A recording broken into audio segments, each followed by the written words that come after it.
As promised, here we have a quick summary of what I think is the most important part of yesterday's presentation by the Taxpayers League in coordination with the Parents Coalition. So this confirms what we've been telling you for the last 4 years, that MCPS, the Board of Education, and of course the lead head of this operation, the superintendent, are not doing their job. There is massive financial malfeasance. There is financial fraud. There is, of course, corruption, because we have contracts that are not being revised, that are being signed and approved without any supervision, without any transparency. And of course, we have wasteful spending. So think about this when you think about who you're going to vote for in November. Because the same people who are in the Board of Education right now, we told you that it's the same group of people that are going to approve and turn a blind eye on the financial fraud and the financial malfeasance. Look at how MCPS is spending on contracts and where the failure to follow procurement laws and policies is costing the system money. How seriously did the superintendent and the Board of Education take the fall findings of the Inspector General? Well, let's take a look. Next slide. Apparently not very much. The county IG isn't dedicated to MCPS and doesn't have subpoena power. The superintendent is free to shred the IG's finding without consequences. So here's a sample that I did, just a simple sample of a few procurements to see where we stand. In this example, I'm looking at $67 million in spending. On the left, you see the contract. Then in the middle would be how much was spent in a year or in a time period. And in the final column is the last time the BOE took any action on the contract. So let's start credit cards. Last year in FY25, MCPS spent $12 million on credit cards. The last time the Board of Education looked at this contract was in 2016, and they authorized it for $0. So the Board of Education has not discussed the use of personal credit cards for 10 years. The second thing we're looking at here is the electric bus lease. You've probably seen a lot about that in the news. This one is really odd because the superintendent has already spent $16 million on the electric school bus lease in FY26. But the printed operating budget that you have online says he's only requesting about $12 million for 27, and that he's only spending $12 million in 26. Well, those numbers don't add up. How come he's actually spent $16 million? What's going on there? And as I mentioned before, the word bus doesn't even appear in the budget anywhere, which is kind of a biggie considering the size of the transportation budget. The BOE has not discussed this electric bus lease since 2021. The contract's now expired and been determined to be illegal by the Maryland State Board of Education. Last week, we learned that the superintendent did not take the IG's report to heart when it was revealed that he had recently signed a contract for a weapons detection system without any Board of Education discussion or vote. A few years ago, the BOE estimated the cost of a weapons detection system would be around $11 million. So there's $11 million maybe, we don't know how much. School bus cameras is another procurement from 2017 that's had its share of problems. Yet the BOE hasn't discussed this contract since 2020. The public has no idea why MCPS paid them that company over $7 million in FY25, or what's going on with the cost sharing that was supposed to be taking place. And then here's a curious one that I found.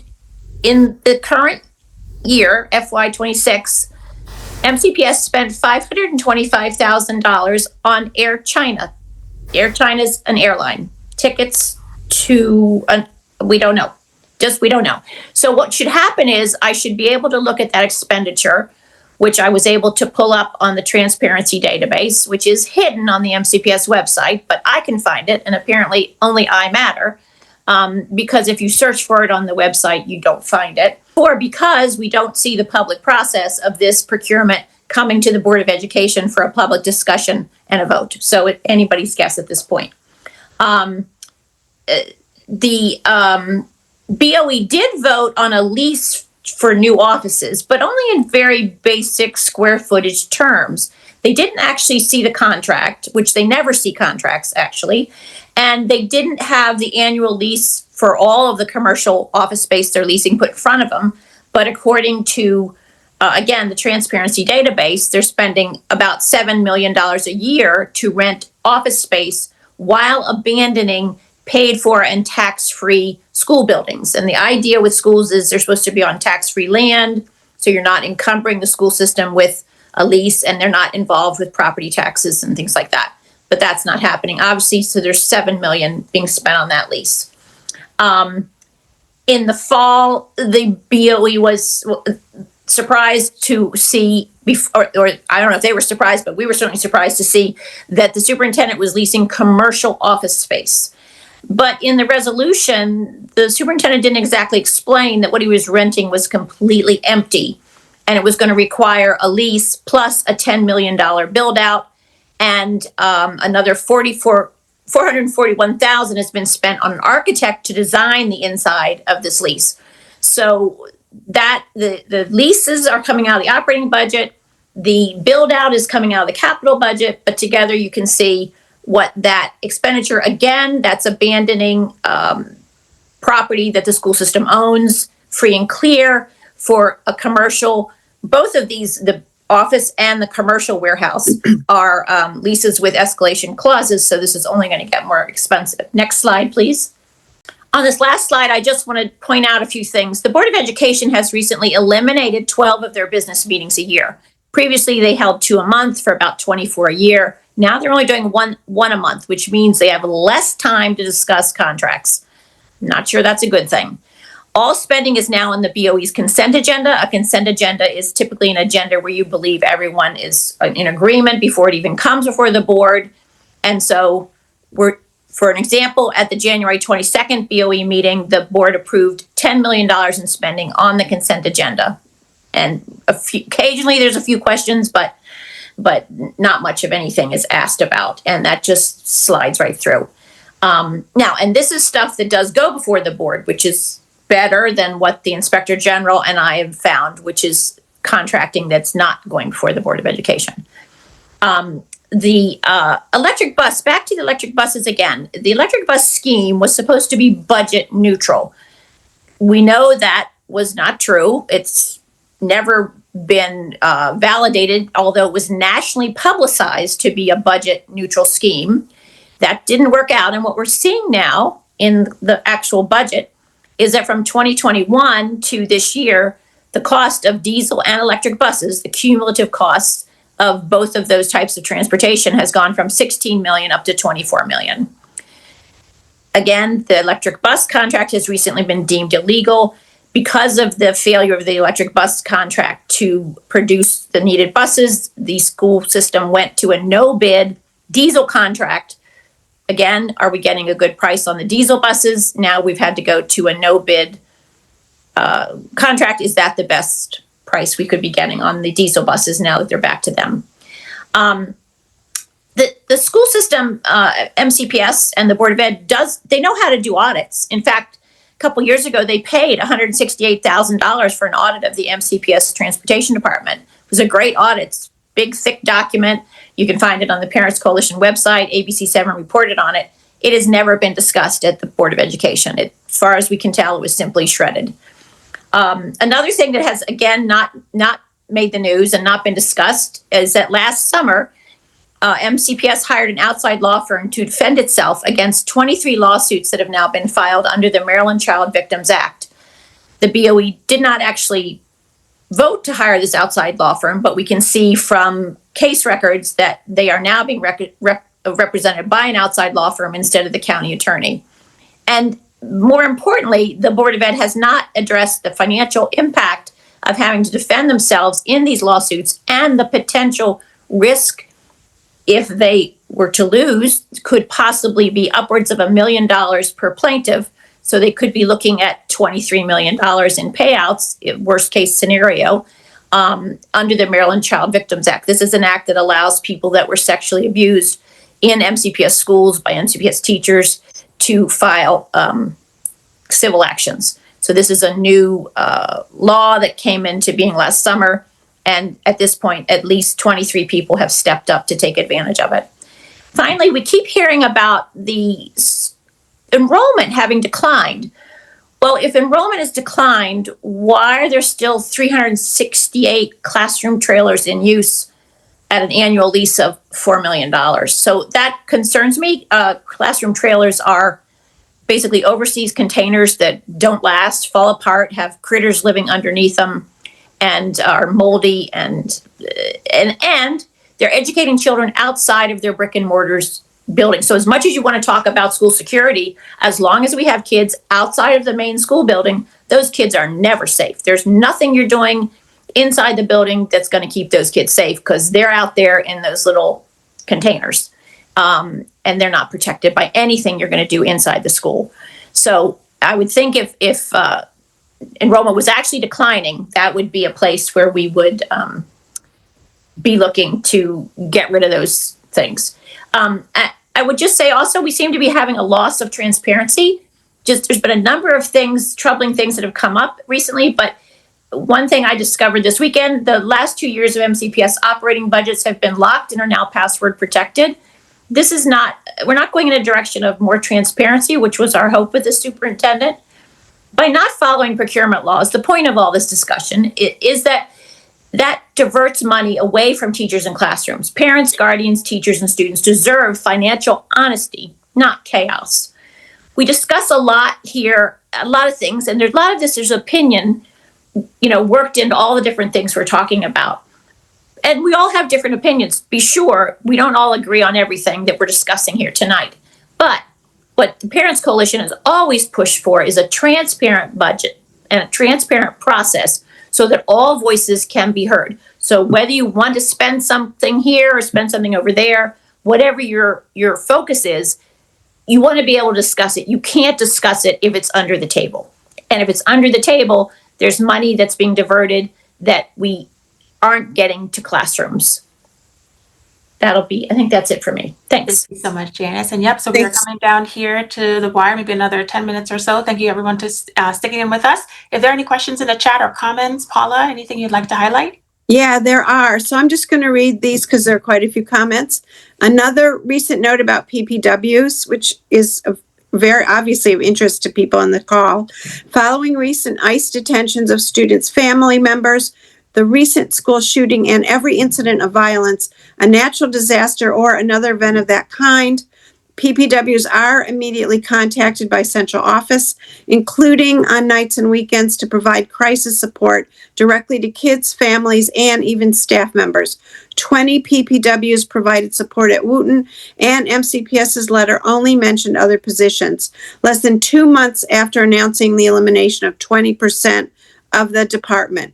The elimination includes the only secretary in that office who processes every change of school assignment request, COSA, C-O-S-A, in the county.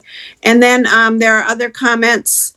Somebody wrote Air China for the pickleball exchange program. Somebody wrote, it sounds like Dr. Taylor is looking for any excuse to close MECA. We would need more MECAs all over the county. And then a question, could you post the link to the transparency database you are referring to, Janice? Thank you. Volt AI is a security system that MCPS is piloting in 3 high schools for 30 days for free. No report on the cost of the system should it go to contract stage. There will be a presentation at BCC in person on February 18th. There was a presentation on Volt AI at Seneca Valley High School last week. Magruder is the 3rd school. MCPS is also looking into other security detection systems, including non-AI. And then somebody posted a link for basis operating. Dr. Taylor has shared that the electric bus contract was a bad deal, but by previous administration, is the electric bus contract ongoing or being eliminated? Yep. Let me just jump in there, Paula. Please. Yeah, no, the electric bus deal is ongoing. It's absolutely ongoing. The buses are still on the road and they're still on the lease. And the contract has twice now been ruled to have been awarded illegally by the Board of Education. By the State Board of Education. They have 2 opinions now that say that the contract was awarded illegally. The Board of Education here hasn't addressed that. They're just pressing on, and they are actively fighting that ruling. So they have outside lawyers billing the hours, fighting that decision of the Maryland State Board of Education, and meanwhile still paying the leases on the existing electric buses. I'll try to post the link to the transparency database on here. And as far as the Air China, one thing I'm never going to do is assume. Maybe it referred to pickleball. I don't know. Show me the receipts, invoices, and show me where the Board of Ed voted on a pickleball exchange program, because I haven't found it. So, we just like to stick to the facts. So, and as far as the Volt AI, the people from Volt AI have said that all their customers sign on with them, that they're all very happy. So it certainly looks like a no bid contract has walked right in, because there was no discussion. Other companies didn't get to bid on this. We don't have any comparison of benefits and features. There's been no discussion whatsoever. And how the heck were these 3 schools picked? Okay, and then somebody asked, they'd love to see the shelved audit from transportation, and what year was the audit? And you said you put it on the blog, right? Well, it's been on the blog and ABC. It was done by CESO, and ABC7 reported on it, and it's also on the Parents Coalition blog. If you search CESO, there's about 6 parts. I think it's 120 pages. CESO, transportation audit. Everybody knows how to get to the blog, right? We can put it in the chat, the link. And then somebody else commented, MCPS is not transparent with the board. Why would they be transparent with parents and the greater community? No one seems to pay a direct price for accountability. So, we understand this, and this is why we do the Budget Palooza. No one seems to pay a direct price for accountability. The school system acts with impunity. What mechanisms actually exist to hold them accountable? It seems large spending amounts can be approved via the consent agenda, which bundles items into a single vote without detailed discussion. How can this be changed? Really, that's up to the Board of Education. They can call these out as line items if they want to. It's, you're voting. There's an election coming up. The Board of Education has candidates, so it's sort of on the voters to hold their feet to the fire. There has to be a discussion regarding the introduction of AI weapons surveillance systems in our school. Okay. And that's it for the comments. And then I think, Esther, back to you. We're on the screen right now, what you're seeing is just a centralized list of recommendations that we've discussed while the presentation. This is another key slide deliverable. If you were in person, would be a handout really for our elected and appointed officials or leaders in our community to mull over and really think about, here are the areas where when it comes to our budgets and our taxes, that you would be able to revisit and just take a second pass to see if there's anything more that we can do to temper our requests and reflect the changing climate that we are in. And then on the next slide, these are improvements for MCPS specifically in terms of the budget. So our team definitely at the Taxpayers League, we do a deep dive. We read page by page, top to bottom of the operating budgets each year. And these are some of the requests that we have as involved and engaged professionals of ways that MCPS can improve their transparency, their clarity around what they're trying to do, so that we're able to continue to serve the community in this way and be able to provide more answers and questions. So this is just more of a takeaway for MCPS to continue to improve in the way they deliver the budgets to the community.